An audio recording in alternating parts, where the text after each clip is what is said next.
let's continue to this now. The ANC NEC is holding a special meeting ahead of the first sitting of the National Assembly. SABC News reporter Natasha Phiri is standing by with the very latest for us. Natasha, of course, all eyes on the National Assembly for tomorrow as the first sitting happens. And of course, a lot of concern and uncertainty. One would imagine that there's only one thing that tops the agenda in this particular meeting. Just talk to us about what you're hearing and what you know so far. Definitely, Unite, you're quite right. There's a special ANC NEC meeting here in Cape Town at the Cape Hotel. And of course, it's expected that the ANC's NEC is expected to sit and put together documents for all GNU partners to adhere to. Of course, we've been seeing various political parties coming out, briefing members of the media. Yesterday was the IFP saying that they are keen to the idea of a GNU. You've had parties like the Patriotic Alliance, Rise in Zanzi, as well as the DA as well, saying that they are keen to this. But Nati, before we actually go into the details of what is expected today, I just want to bring to you and to the viewers' attention. There was a statement that was actually brought about by the ANC about 5 minutes ago, announcing their premier candidates for the provinces. And of course, in the Eastern Cape, they've fielded their Oscar Mabuya, and in the Free State, Queen Letso Matai. In Gauteng, of course, Banyaza Lesufi. In Limpopo, Popi Ramathuba. In Mpumalanga, Mandla Ndlovu. In the Northwest, Kagiso Mokhosi. And in the Northern Cape, Zamani Sol. And of course, we've been seeing a number of NEC members actually coming in into this hotel. I saw Banyaza Lesufi earlier on, the likes of Sihle Zigalala. Of course, this meeting is expected to convene now at 4 and then end at 7. But also on the other side of Cape Town, you have the EFF that will be briefing members of the media at 6 o'clock. But tonight, I just want to bring in our political news editor, Mzwandile Mbeji, so we actually talk about what is expected, what the various political parties are expected to say around this issue of the Government of National Unity. And this is ahead of tomorrow's sitting.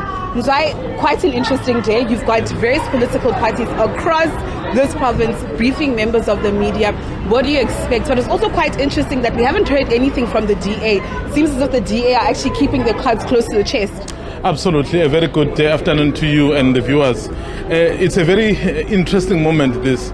We know that the EFF, as you've correctly said, will be briefing in the next 1.5 hours or in just under 2 hours. And then the DA, we've been in communication with them, so wanting to know when are they coming out. And they are basically saying they are still in meetings. And remember, this Government of National Unity that the ANC is trying to craft, so essentially may consist of the DA, the IFP, the NFP, and then of course the Patriotic Alliance. So essentially those parties will quite be key in that regard. But here is what is important. Why is the DA delaying? So what are some of the sticking points? And I think those are some of the areas and the issues that we need to look at. Because the IFP basically broke it to us that they are agreed. But if you speak to them, they kind of like saying, well, maybe not agreed. I don't think they are at a level or they are agreeing with some of the framework that is going to be followed up. But the fact of the matter is that we know it's the party that will essentially form part of what is going to be happening today. So it will be very interesting to hear from them. And then, of course, the ANC is finalizing what will happen, particularly tomorrow. You also look at parties like, the Patriotic Alliance, or before I actually disturb you there, what you're seeing as other NEC members, NEC members actually making their way into this special sitting of the NEC. And Zai, before I was actually disrupted there a bit, I want to take you to the conversation of the Patriotic Alliance. So we had a conversation earlier on with its deputy president.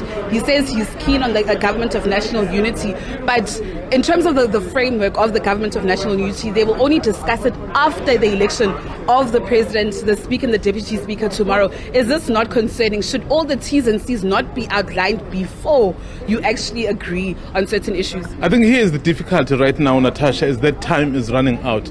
Remember, from the declaration of the results, we had 14 days to constitute the National Assembly. So given that there is that rush, because you don't want to be then against the Constitution, so there is is exactly the reason why now they are rushing certain things, and I can see we're being called inside. They are rushing certain things, but of course, after that, they'll then be able to go into detail in terms of what exactly will happen. So we have to comply with constitutional requirements, and then the detail will then come later. It then does become a problem, though, in case there are sticking issues, because it could easily lead to the collapse of that government if those issues can't be resolved. Where does this leave the EFF? The EFF was very clear on its stance that they're not willing to go into a government of national unity if the GA and the FF Plus are there. And I mean, who could forget? Last year we covered the GA's elective congress together, where the party leader John Steenhuisen had declared the EFF as enemy number one. It was always going to be difficult between the EFF and the DA, because the DA was the one when they were closing that Congress on the 2nd of April last year, declaring the EFF political enemy number one. So it was always going to be difficult to work with the EFF.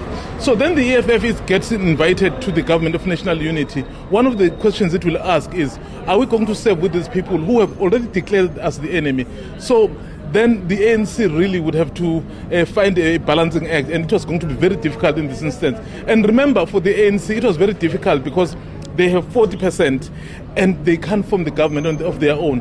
And it was going to also be difficult for the ANC to just choose easily one partner over the other. So that's why they came up with this model of government of national unity, so that whichever party decides to not take part, no one will blame the ANC. The ANC will basically say, we created a platform where all parties will come in, because South Africans didn't give anyone outright majority, but particular parties decided to either boycott or not take part. So clearly in this instance, the ANC will appear as a party which was matured in terms of handling this, but of course we know that the politics of the right and the left simply will not meet on this platform. And talk about those parties that have boycotted, the ANC has also extended that invitation to the MK party. Seems as if the MK party is not coming to the table. Yesterday, we heard IFP President Velenkosi Nhlabisa saying that they had waited for the MK party for 4 hours. This factor, what does it mean? You know, I'm not sure what is the end game for the MK party, because they have the majority, for example, in KZN, but they don't appear to have used that one quite correctly. I mean, we know that if it hasn't happened already, because the NFP was supposed to have a press briefing around 4 o'clock, so I stand corrected if that has happened or is yet to happen, because we're on M. But the fact of the matter is that if that sole vote decides to go with the ANC and the like, so then the MK party is out, despite that it has the majority of votes. And then they are not here as well in the National Assembly. So clearly there's something they are trying to work on, but I'm not sure what it is, because the train seems to be moving. And then, of course, people who voted for them, 2.3 million people, which is a huge number, I'm sure would want to see their representatives here, because that's where they were sending them. So, but clearly, after this has started, so we will know, because at some point, I guess they would want to take their seats when nobody knows. Zai, thank you so much. We'll have this conversation further. We're actually being moved as members of the media. But Renati, I can tell you that SABC News will be camped outside the Cape Hotel here. Of course, my other colleagues in and around Cape Town will be bringing you that EFF presser, and we will be giving you all the latest updates in regards to the various pressers of the ANC and of the EFF respectively.